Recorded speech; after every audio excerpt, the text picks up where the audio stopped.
penjelasan yang sebelum-sebelumnya bahwa dokter mau bantu saya menjelaskan kepada masyarakat di luar sana yang panik dan juga resah akhir-akhir ini, sebenarnya sifat-sifat dari virus corona ini seperti apa sih yang perlu diketahui masyarakat? Mungkin ini akan sama seperti penjelasan yang sebelum-sebelumnya bahwa COVID-19 ini adalah coronavirus, dan coronavirus ini sudah ada sejak zaman dahulu.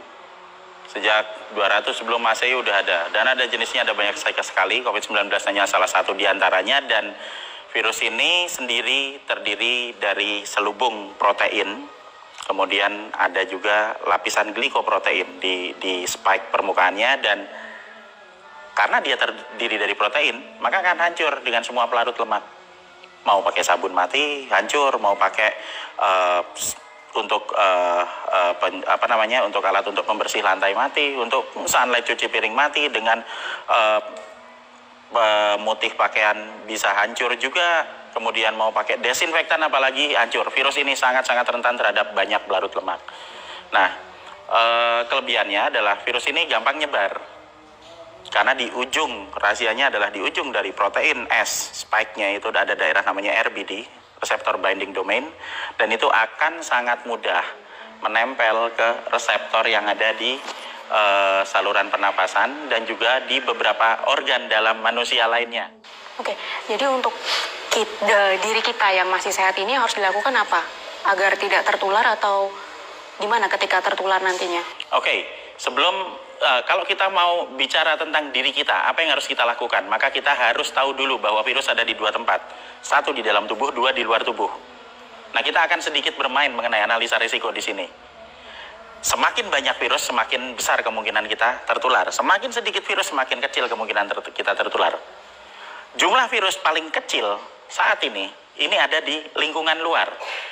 Pada saat ada matahari, pada saat ada panas, pada saat ada sinar ultraviolet. Sehingga virus ini tidak akan bisa tahan dalam lingkungan yang terang, yang ada sinar matahari, kemudian yang panas, ya kan, dan kemudian yang kering. Dia sangat sensitif terhadap kekeringan. Sehingga jika di luar mungkin hanya akan bertahan sekitar 2-3 menit virus itu. Saat ini loading virus paling rendah ada di lingkungan luar. Sementara loading, kita juga harus tahu tempat-tempat beresiko tinggi di mana jumlah virus paling banyak. Di ruangan tertutup, di ruangan yang sirkulasinya berputar-putar di situ. Kemudian yang lainnya lagi ada di tempat, sama seperti petunjuk yang ada di WHO, panduan yang ada di panduan yang ada di Badan Nasional Kesehatan Cina yang ada di Wuhan. Maaf, bukan di WHO, tadi saya koreksi itu. Nah, itu menyebutkan bahwa transmisi terbesar itu adalah yang terjadi di ruangan tertutup, pertama.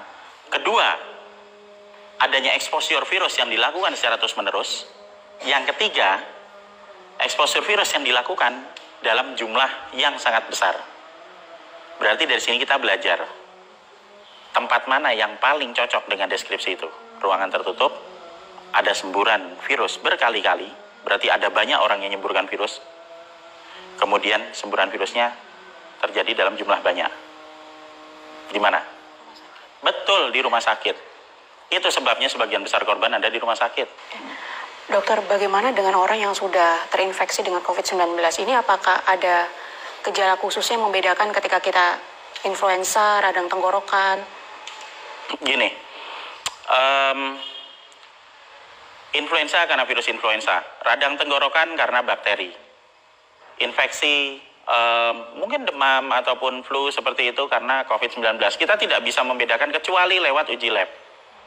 Tetapi kita juga harus paham juga bahwa di masa wabah seperti sekarang, apapun penyakit yang kita derita, tidak ada salahnya jika kita juga mulai waspada. Oh, jangan-jangan ini COVID-19.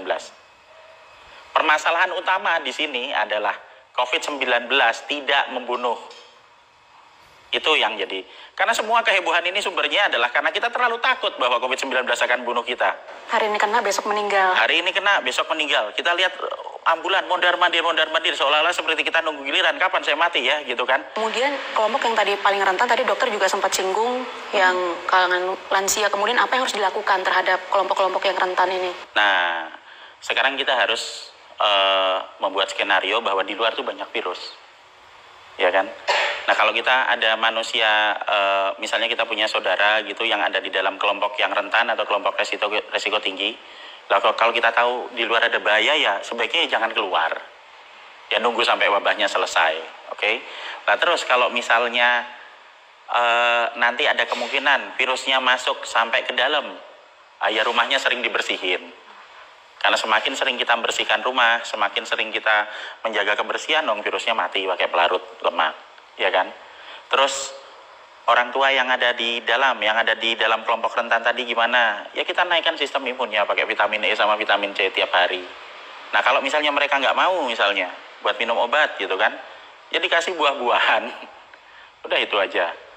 Nah nanti kita juga harus tahu pada saat jika kita sudah melakukan semua pencegahan itu dan ternyata tetap saja ada penyakit yang bisa masuk, nah begitu mereka sudah mulai merasa sakit, sudah mulai merasa demam, nah itu bisa dihubungi dokter atau ke rumah sakit. Tapi saran saya sebaiknya dihubungi dokter dulu supaya bisa ditangani kan.